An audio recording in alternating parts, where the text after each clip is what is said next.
Good evening, class. My name is Anthony Courtney, and this week's discussion board question will address issues associated with the Miller's case study about Marcus meets a reality therapist.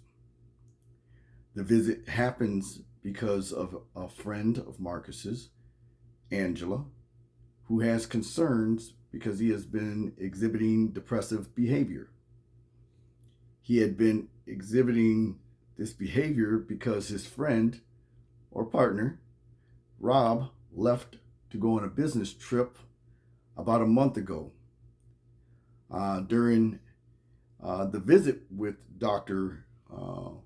Watkins, a few questions came up requiring a response, and the first is, what techniques do you think are most important in building a relationship with Marcus while helping him understand the basic tenets of reality therapy? After thinking about Marcus and his situation, I remember the acronym WDEP.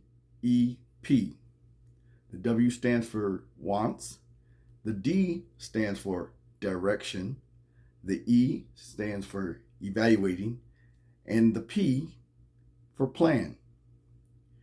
Under the wants category, there were a list of things I can say or have done for building a relationship.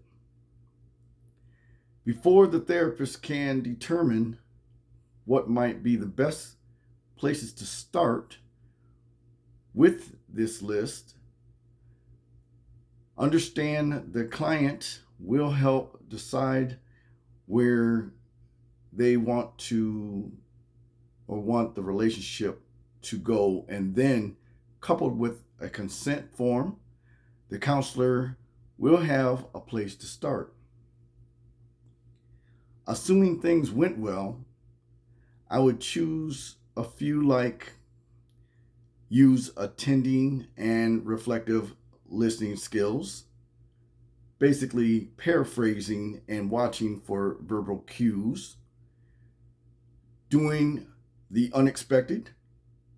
For my client's anxiety, I might ask them what their thoughts are about bungee jumping off a bridge 500 feet over a rushing river.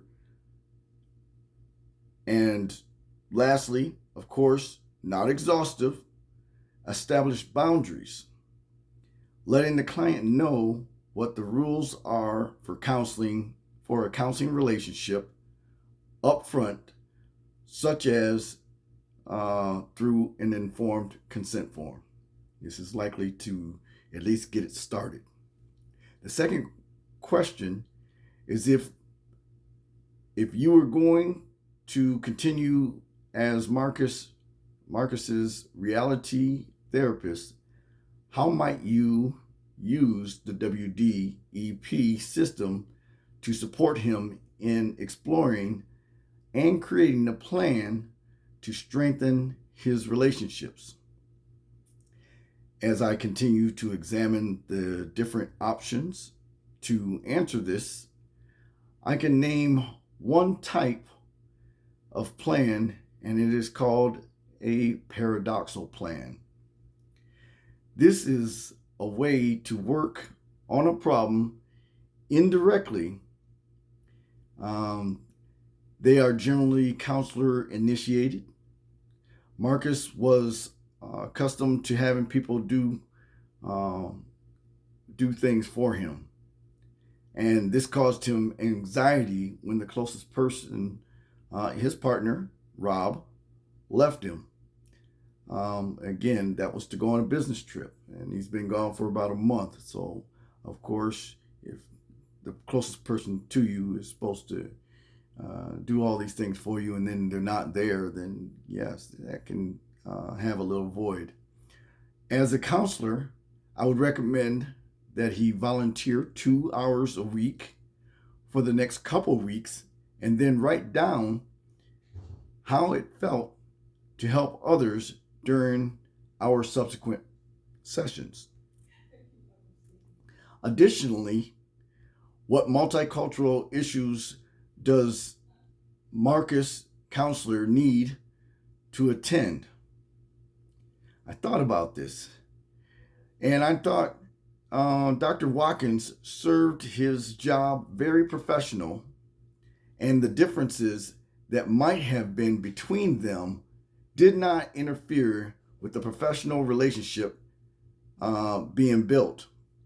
I believe Dr. Watkins is very culturally competent.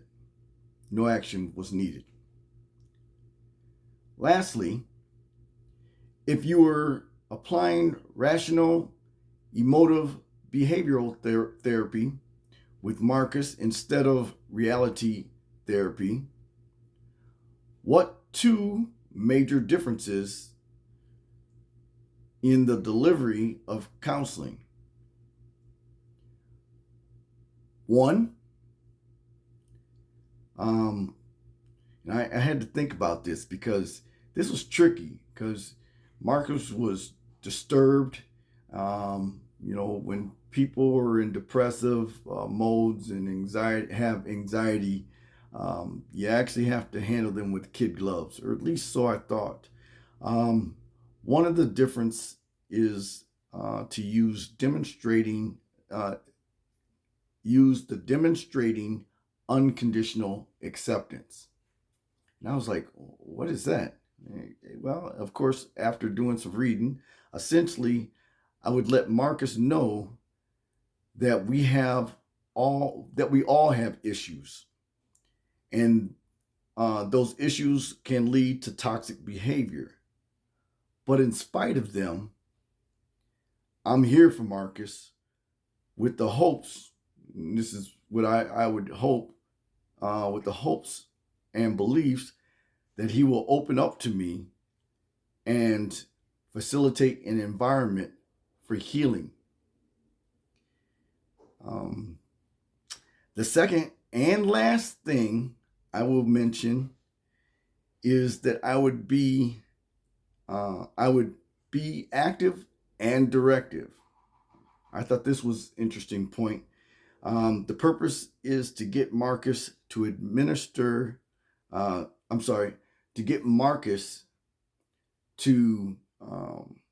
be administered, or rather, I'd administer Marcus different assessment techniques, questions, and encouragement to talk. This is basically to expose how he might distort issues. After he's come to grips with that, I would then implement specific intervention techniques to help change how Marcus thinks. This concludes my case study review for this week's discussion board question. Again, my name is Anthony Courtney. Subject to your questions, this recording is done.